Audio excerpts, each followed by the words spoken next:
اہدنا الصراط المستقیم. اچھا، اب عربی میں مختلف اسالیب ممکن ہے. آپ یہ بھی کہہ سکتے ہیں اہدنا الی الصراط، یہ بھی کہہ سکتے ہیں اہدنا علی الصراط، یہ بھی کہہ سکتے ہیں اہدنا للصراط، اور یہ بھی کہہ سکتے ہیں اہدنا الصراط، جیسے فاتحہ میں ہے. یعنی مختلف حروف استعمال ہو سکتے ہیں، ہر ایک حرف کا اپنا مقصد ہے. میں آپ کو اس کا تھوڑا سا مختصر طریقے سے ان کا فرق سمجھا دیتا ہوں. اہدنا الی الصراط ہے، اگر میں کہوں مجھے نہیں پتا کہ جو ہسپتال ہے وہ کدھر ہے، تو آپ کہیں یہاں سے سیدھا جائیں، پھر رائٹ ٹرن لیں، پھر لیفٹ ٹرن لیں، پھر 5 کلومیٹر جائیں، ہسپتال آ جائے گا. یہ ہے الا، اس کی طرف ہدایت دینا. ایک آپ کی منزل ہے، اس منزل کی طرف کسی کو ہدایت دی جائے نا، اس کے لیے الا کا لفظ استعمال ہوتا ہے. تو قرآن نے جب جنت کی طرف پہنچنے کا راستہ سمجھا دیا نا، وہ الا ہے. یہدیہم الی طریق مستقیم، یہ الا بھی استعمال ہوا ہے قرآن میں، ٹھیک ہے نا. تو الا سے مراد ہوگی معلومات. جب الا آئے گا نا تو وہ کون سی معلومات ہیں جو مجھے اپنی منزل تک لے جائیں. دوسرا لفظ ہے علی الصراط. اہدنا علی الصراط، علی الصراط مراد ہے میں رستے میں ہوں اور رستے میں کچھ رکاوٹیں آ رہی ہیں، اور رستے میں چلتے ہوئے جو رکاوٹیں ہیں ان سے میں کیسے گزروں پھنسے بغیر یا گمراہ ہوئے بغیر. یعنی رستے پر چلتے ہوئے کیا کیا ہدایات مجھے فالو کرنی پڑیں گی. جیسے کہیں ہاں وہ ہسپتال تو 5 میل دور ہے، لیکن رستے میں ایک روڈ کنسٹرکشن ہو رہی ہے، وہ ذرا آپ لیفٹ پہ رہ جانا، یا فلانا ایک آئے گا، وہ یہ اشارہ آئے گا، اس پہ ذرا سائڈ سے گزر جانا.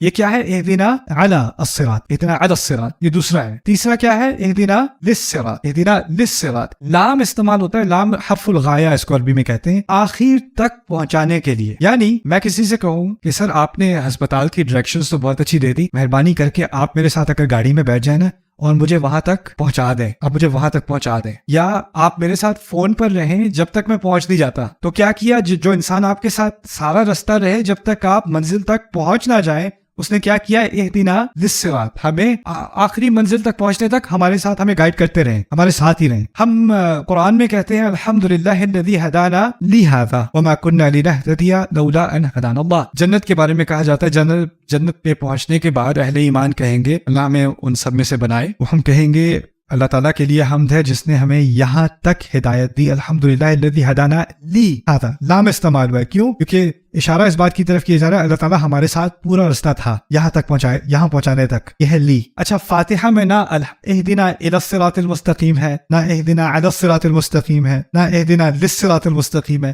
بلکہ کوئی حرف ہے ہی نہیں. سیدھا سیدھا ہے کیا؟ اہدنا الصراط المستقیم، بغیر حرف کے. تو کیا معنی ہوئے؟ اس کو کہا جاتا ہے العموم، الاشمال، یعنی تمام حرف شامل ہیں. ان میں سے اگر ایک حرف بھی استعمال کیا ہوتا نا تو باقیوں کا حق ادا نہ ہوتا. سبحان اللہ. کیا معلومات چاہیے جنت تک پہنچنے کے لیے؟ اہدنا الصراط شامل ہے. رستے میں کیا کیا رکاوٹیں آئیں گی ان کو کیسے سمجھا جائے؟ اہدنا علی الصراط شامل ہے. اللہ تعالیٰ ہمارے ساتھ سارا رستہ ہمارے ساتھ رہے گا. ہوا معکم اینما کنتم، اس کی معیت، اس کی صحبت ہمارے ساتھ رہے گی. اہدنا للصراط، اور وہ سب شامل کر کے ایک تعبیر میں اہدنا الصراط. سبحان اللہ. اہدنا الصراط المستقیم. اب یہ الصراط کے بارے میں کچھ، اہدنا اور الصراط کے تعلق کے بارے میں کچھ بات تھی. اب آگے مختصر بات کرتے ہیں. صراط کے لیے، راستے کے لیے، صحیح راستہ یا سیدھا راستہ ترجمہ ہوگا نا اردو میں الصراط المستقیم کا. صراط کے لیے عربی میں مختلف الفاظ استعمال ہوتے ہیں. سبیل کا لفظ قرآن میں استعمال ہوا ہے، طریق استعمال ہوا ہے، اور صراط بھی استعمال ہوا ہے. تو ان کا تھوڑا سا فرق سمجھ لیتے ہیں. طریق اصل میں جس راستے پر لوگ چلتے رہے نا بار بار، اور اس پہ قدم کے نشان بن جائیں، اور پھر اس پہ گھاس اگنی بند ہو جائے، اور پتہ چل جائے کہ اس طرف سے لوگ چلتے رہے کئی دفعہ، اس کو طریق کہا جاتا ہے. یعنی لوگوں کے زیادہ چلنے کی وجہ سے وہ طریق بن گئی، ٹھیک ہے، اسے طریق کہتے ہیں. اور یہ عام طور پر چھوٹے راستے ہوتے ہیں. یہ لمبے راستے نہیں ہوتے، یہ چھوٹے راستے ہوتے ہیں. اور جو چھوٹے راستے ہوتے ہیں وہ عام طور پر آپ کو ایک بڑی روڈ کی طرف لے جاتے ہیں. اس سے جو ذرا ایک بڑی سائز کی روڈ ہوتی ہے اس کو سبیل کہا جاتا ہے. یعنی اس طرح سمجھ لیں کہ جو طریق ہے وہ آپ کو سبیل تک لے جائے گی. طریق سبیل تک لے جائے گی. اچھا، سبیل کیا ہے؟ سبیل جو ہے اس کی جمع ہوتی ہے سبل. سبیل اور سبل. سورۃ العنکبوت میں اللہ تعالیٰ کہتے ہیں والذین جاہدوا فینا لنہدینہم سبلنا. تو طریق چھوٹا اور بہت زیادہ چلا ہوا، اور سبیل اس سے ذرا بڑا راستہ. اچھا، اور سبیل کی جمع کیا ہوتی ہے؟ میں نے کیا کہا تھا؟ سبل. اچھا، طریق کی جمع ہے طرائق اور طرق، دونوں. طرائق قرآن میں استعمال ہوا ہے، کننا طرائق قددا سورۃ الجن میں. اچھا خیر، صراط عجیب لفظ ہے، اس کی جمع نہیں ہے. طریق کی جمع ہے طرق اور طرائق. سبیل کی جمع ہے کیا؟ سبل. صراط کی جمع نہیں ہے. کیوں؟ یہ صراط ایسے راستے کو کہتے ہیں جس کے لیے کوئی آلٹرنیٹیو روڈ نہیں ہے. جیسے دو آئلینڈ ہیں، ان کے درمیان ایک ہی برج ہے، وہ برج کیا ہوگا پھر؟ صراط. کیونکہ ادھر پہنچنے کا کوئی اور راستہ نہیں ہے، آپ کے پاس ایک ہی راستہ ہے. تو طریق سے انسان سبیل پہ پہنچے، اور تمام سبیلیں جا کے کہاں ملیں گی؟ صراط پہ. اور ہو سکتا ہے کہ آپ کا شروع ہونے والا راستہ کوئی اور طریق یا کوئی اور سبیل ہو یا کوئی اور سبیل ہو کوئی اور سبیل ہو، لیکن بعد میں جا کر سب ایک جگہ کہاں ملیں گے؟ صراط کے اوپر. صراط کا لفظ کیونکہ اس کی جمع نہیں ہے، اس کے اور بھی معنی ہیں. صراط کا لفظ اصل میں آتا ہے سرات سے، پیش کے ساتھ صراط. اور صراط عربی میں کہتے ہیں ان کی مختلف قسم کی تلواریں ہوتی تھیں. کچھ تلواریں جو ہیں وہ ذرا مڑی ہوئی ہوتی ہیں اور کچھ تلواریں بالکل سیدھی ہوتی ہیں. جو موٹی ہو، چوڑی ہو اور سیدھی ہو اسے صراط کہا جاتا ہے. اسی سے نکلا لفظ جو سڑک کشادہ ہو اور بالکل سیدھی ہو اسے صراط کہتے ہیں، اور اس کے علاوہ کوئی اور راستہ نہیں ہے آپ کے پاس. اور تمام چھوٹی چھوٹی سڑکیں، طریق اور سبیل اسی میں آ کے ملتی ہیں. اس لفظ کے استعمال سے بہت فائدے ہیں. ایک تو یہ کہ آپ کو کوئی مشکل نہیں ہوگی، ایک دفعہ ایک راستے پر اس راستے پر انسان آ جائے تو اس کو کوئی مشکل نہیں ہوگی کہ اب کس طرف مڑے کس طرف نہ مڑے، کیونکہ راستہ کیسا ہے؟ بالکل سیدھا ہے. اور اس کے علاوہ کوئی اور راستہ بھی ہے کہ بس ایک ہی نہیں، ایک ہی راستہ ہے. اس میں ایک اور بڑی عجیب بات یہ ہے کہ یہ راستہ لمبا ہوتا ہے. یعنی منزل تو واضح ہے کہاں ہے، لیکن سفر لمبا ہے. اب کیونکہ کشادہ ہے، کشادہ ہونے میں کیا فائدہ ہوا؟ سوچے ذرا. ہاں، بہت سارے لوگ ایک وقت میں سفر کر سکتے ہیں. ایک لین نہیں ہے، ملٹیپل لینز ہیں. کچھ لوگ اس پہ زیادہ تیز چل رہے ہیں، کچھ لوگ آہستہ چل رہے ہیں، کچھ لوگ ابھی نئے کسی سبیل سے جا کے اس میں شامل ہوئے، کچھ لوگ آپ سے 1000 میل پیچھے ہیں، کچھ لوگ آپ سے 1000 میل آگے ہیں. آپ کو کچھ لوگ اپنے سے آگے نظر آ رہے ہیں، کچھ لوگ اپنے سے پیچھے نظر آ رہے ہیں، کچھ لوگ آپ سے کئی سالوں پہلے اس پوری راستے سے گزر چکے، آگے آخر تک پہنچ چکے، آپ پیچھے رہ گئے ہو. لیکن مقصد بس ایک ہی ہے. یہ نہیں کہا یا اللہ ہمیں اس روڈ پر سب سے تیز گاڑی دے دے، اس روڈ پر ہمیں سب سے تیز چلا دے. ایک بات مانگی ہے، ہدایت دے دے کہ جس بھی راستے سے ہم شروع ہوئے ہوں اس سڑک تک ہمیں پہنچا دے. بس ایک دفعہ اس سڑک پر آ گئے، جس رفتار سے چلنا ہوگا یا جس کے ساتھ چلنا ہوگا اس کی فکر ہمیں کم ہے. کم از کم کیا ہے کہ ہم اس سڑک پر ہیں. اب اس سڑک پر آنے کے بعد کوئی حافظ قرآن ہے جس کو عربی بھی آتی ہے، تجوید بھی آتی ہے، عالم بھی ہے. اس سڑک پہ آنے کے بعد کوئی 55 سال عیسائی تھا، کل مسلمان ہو گیا. اب وہ اس سڑک پہ وہ پیچھے اس کو الف با بھی نہیں پتا، اس کو نماز بھی ٹھیک سے بھی پڑھی نہیں آتی، انگلش میں نماز پڑھ رہا ہے. ٹھیک ہے نا. اس سڑک پہ کوئی 90 سال کا ہے، اس میں کوئی 12 سال کا ہے. ہر ایک کی سپیڈ مختلف، ہر ایک کا لیول مختلف، ہر ایک کا علم مختلف، ہر ایک کی شروعات مختلف. کوئی کسی سڑک سے شروع ہوا تھا، کوئی کسی سڑک سے، کسی کا کوئی بیک گراؤنڈ، کسی کا کوئی بیک گراؤنڈ، کسی کی کوئی مشکلات، کسی کی کوئی مشکلات. کوئی اس سڑک پہ 2 لوگ اکٹھے شروع ہوئے اور ایک بہت جلدی آگے نکل گیا اور ایک آہستہ آہستہ چل رہا ہے. کوئی بات نہیں، کسی کے ساتھ کمپیریزن کی ضرورت نہیں، کیونکہ اس دعا میں ہم نے منزل کی طلب نہیں کی، سڑک کی طلب کی ہے. عجیب دعا ہے. ہدایت مانگی جاتی ہے منزل کے لیے، ہدایت سڑک کے لیے نہیں مانگی جاتی. آپ مجھے بتا دیں سڑک پہ کیسے پہنچوں. آپ کا مقصد کیا ہے؟ بس سڑک نہیں، سڑک سے کہاں جائیں گے، بس آپ سڑک پہ پہنچا دیں، باقی مجھے کوئی فکر نہیں. کیسی بات کر رہے ہو؟ کبھی بھی نہیں ہوتا کہ آپ کی اصل غایت، آپ کا اصل مقصد سڑک ہو. آپ کا اصل مقصد ہوتا ہے سڑک کہاں لے کے جا رہی ہے. لیکن اس صورت میں ہمیں کس چیز، ہم نے کیا مانگا ہے؟ اگر مانگنا ہوتا، اگر ہم کہیں اصل مقصد میرا جنت ہے یا اللہ سے ملاقات ہے، یا اللہ مجھے وہ راستہ دکھا جو تجھ تک پہنچا دے، یا مجھے اپنے تک پہنچنے کا راستہ بتا دے. یہ بھی الفاظ استعمال نہیں ہوئے. ہدایت کس چیز کی ہے؟ ہدایت مجھے کسی طرح اس سڑک تک پہنچا دے. بس عجیب بات ہے. اس سے ہمیں کیا سیکھنا ہے؟ ہمیں سیکھنا یہ ہے کہ اسلام میں، اس دنیا میں، اس زندگی میں مجھے انجام سے دلچسپی کم ہے، سفر سے دلچسپی زیادہ ہے. میں اگر 2 قدم چلا اس سفر میں اور میری موت ہو گئی، کامیاب ہوں. اگر میں 1000 قدم چلا اور موت آ گئی، کامیاب ہوں. اس سے مجھے کوئی غرض نہیں میں کتنا چلا، بس اتنا ہے کہ میں اس سڑک پر تھا اور اس سڑک پر میں چل رہا تھا. اب اگر یہ بات سمجھ آ گئی نا تو مجھے کسی اور سے اپنے آپ کو کمپیئر کرنے کی دلچسپی نہیں رہی. یہ تو مجھ سے آگے نکل گئے، یہ تو مجھ سے پیچھے ہیں، ان کو بھی نہ ہر ایک کا اپنا پیس ہے، ہر ایک کی اپنی سپیڈ ہے. بہت کشادگی ہے اس روڈ میں بھائی. آپ کسی کے پیچھے نہیں پھنسے ہوئے. کچھ لوگ آپ کے ساتھ چل سکتے ہیں، آپ کو سپورٹ کر سکتے ہیں، وہ کرتے ہیں سپورٹ آپ کو. آپ ایک دوسرے کو جو رستے میں جو آبسٹیکلز آنے والے ہیں ان کا آپ سامنا کر سکتے ہو. سائڈ پہ اور روڈز ہیں، ان پہ بڑے پیارے پیارے سائنس لگے ہوئے، تھوڑا سا لیفٹ ٹرن لے لو، ادھر بھی آ جاؤ، تھوڑی دیر ہمارے ساتھ بھی تھوڑا ٹائم گزار لو.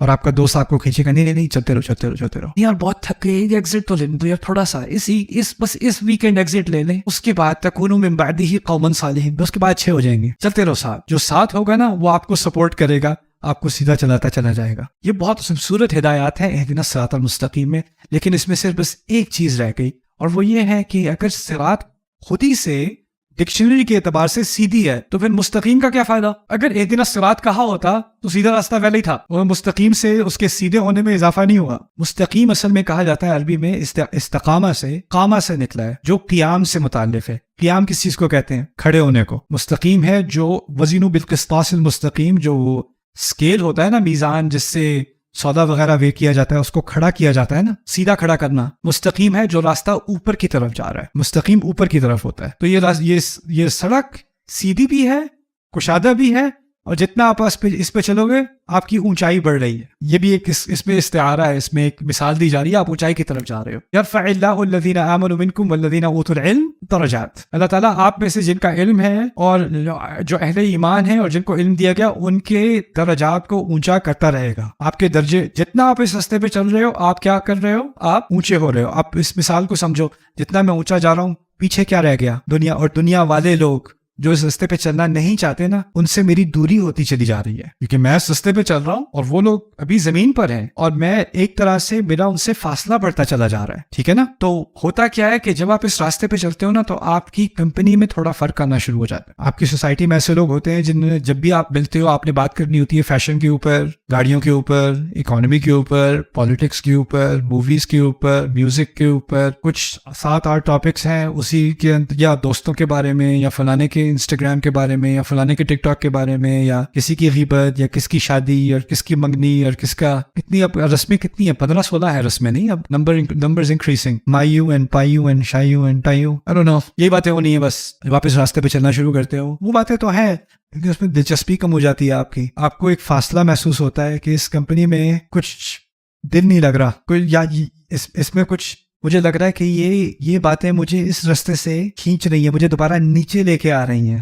وَلَكِنَّهُ أَخْلَدَ إِلَى الْأَرْضِ, لیکن وہ زمین کی طرف رہ گیا, زمین کی طرف رہ گیا. وَلَوْ شِئْنَا لَرَفَعْنَاهُ بِهَا, اگر ہم چاہتے تو ہم اس علم کی بنیاد پر اس کو اونچا کر دیتے. قرآن کیا چاہ رہا ہے, ہم کیا چاہ رہے ہیں اللہ تعالیٰ سے, یا اللہ تعالیٰ ہمیں ایسی ہدایت دے جس پہ ہم چلیں تو ہم کیا ہوتے چلے جائیں, اونچے. اچھا, اونچائی کا ایک اور فائدہ ہے, جتنا انسان اونچا جاتا ہے اس کے ویو میں کیا فرق پڑتا ہے. اوہو, اس کو بہت آگے کی نظر آتی ہے, اس کو بہت پیچھے کی نظر آتی ہے, اس کو وہ چیزیں نظر آنی شروع ہو جاتی ہیں جو اوروں کو نظر نہیں آ رہی. اس کو نظر آنا شروع ہو جاتا ہے, وہ اس کا جو منظر ہے نا, اس کا جو پوائنٹ آف ویو وہ ایسا ہو جاتا ہے کہ جو باقی اوپر نہیں پہنچے ہوئے نا وہ اس کو سمجھ نہیں پا رہے. وہ کہتا ہے مجھے یہ نظر آ رہا ہے, کہتا ہے کیا پاگل والی بات کر رہے ہو, یہاں تو درخت ہے.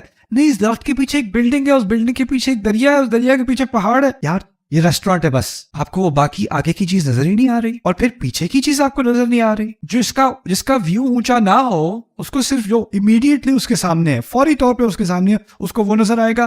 جو فوری طور پہ کل اس کے پیچھے وہ اس کو نظر آئے گا. جو قرآن کے ذریعے سے اونچا ہوتا چلا جاتا ہے نا, اس کو بہت آگے قیامت کا دن بھی نظر آنا شروع ہو جاتا ہے, اور بہت پیچھے آدم علیہ السلام نظر آنے شروع ہو جاتے ہیں, ابراہیم علیہ السلام نظر آنے شروع ہو جاتے ہیں, سیرت نبی صلی اللہ علیہ وسلم نظر آنی شروع ہو جاتی ہے. منظر بدل جاتا ہے نا آپ کا, اور پھر آپ کو پورا احساس ہوتا ہے میں ہوں کہاں پہ. آپ کو ہائیکنگ کی مثال دیتا ہوں. ہائیکنگ میں اگر کوئی کسی جنگل میں پہاڑ میں کہیں گم جائے نا تو کیا ہدایت دی جاتی ہے, پتہ کیا انسٹرکشن ہوتی ہے, آپ ہائی ایلیویشن پہ جاؤ, کیونکہ اگر آپ ہائی ایلیویشن پہ جاؤ گے تو آپ کو ویو ملے گا, پھر آپ کو اندازہ ہوگا آپ کہاں کھڑے ہو. جو جتنا اس راستے پہ چڑھے گا اتنا اس کو واقعی میں اندازہ ہوگا وہ کھڑا کہاں پر ہے, میں ہوں کس موڑ پر اپنی زندگی میں. اہدنا الصراط المستقیم, ایسے جیسے ہم اللہ تعالیٰ سے کہہ رہے ہوں کہ یا اللہ مجھے یہ بھی نہیں پتا میں اپنی زندگی میں کہاں کھڑا ہوں, مجھے خود نہیں معلوم, آپ بتا دیں, آپ اس راستے سے بتا دیں, آپ میرے ویو کو, میری نظر کو بدل دیں, میری بصیرت کو بدل دیں. اصل میں یہی, جہاں تک جتنا میں قرآن کے بارے میں سوچتا ہوں, میں کچھ نتائج ہیں جو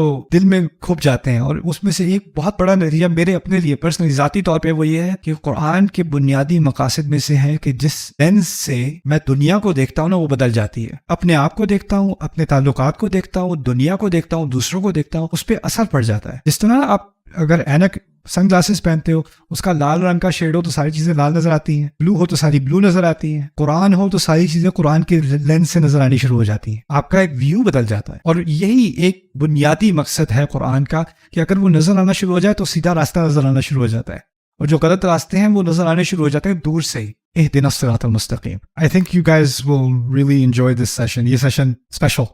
کسی کو یاد ہے اتناب کیا ہوتا ہے؟ میں نے کہا تھا اتناب کوئی چیز ہوتی ہے, ایک ہی لفظ 2 دفعہ کہنا, جبکہ 2 دفعہ کہنے کی ضرورت بظاہر نہ تھی. اگر آپ نہ کہتے تو پھر بھی بات واضح ہو جاتی, رائٹ؟ تو اس کا ایک خاص مقصد ہوتا ہے. جس طرح ہم نے پہلے کہا تھا قرآن میں ایک بھی لفظ ایکسٹرا نہیں ہے, کوئی زیادتی نہیں ہے, کوئی کمی نہیں ہے. صراط کا لفظ بھی 2 دفعہ آیا, الصراط المستقیم, اور پھر دوبارہ کیا, صراط الذین انعمت علیہم. یہ بھی کہا جا سکتا تھا الصراط المستقیم الذین انعمت علیہم, اور مختلف اس کے اسالیب ممکن تھے. لیکن دوبارہ ذکر کرنے کا مقصد یہ ہے کہ اس سڑک کے بارے میں اللہ تعالیٰ نے ہمیں اس راہ کے بارے میں 2 چیزیں سمجھنے کی ہدایت دی ہے. ایک کہ ہمیں دوسروں کے لیے اس میں جگہ بنانی ہے, اس میں کشادگی ہے.